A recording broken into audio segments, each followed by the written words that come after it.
Welcome to VG Constructions, a RERA registered property consulting firm. ఇవాళ మనకు ఒక residential plot వచ్చిందండి సేల్కి దొండిగల్లో వెంకటేశ్వర ఎన్క్లేవ్ జీపీ లేఅవుట్. ఇది 800 స్క్వేర్ యార్డ్స్ ప్లాట్. ఇది నార్త్ ఈస్ట్ కార్నర్. డైమెన్షన్స్ వచ్చేసి 60/120. LRS full paid. ఈ వెంచర్లో మొత్తం 40 ఫీట్ రోడ్స్ ఉంటాయి.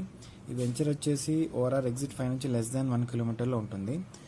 Price and other details video డిస్క్రిప్షన్లో మెన్షన్ చేశాము, చూడండి.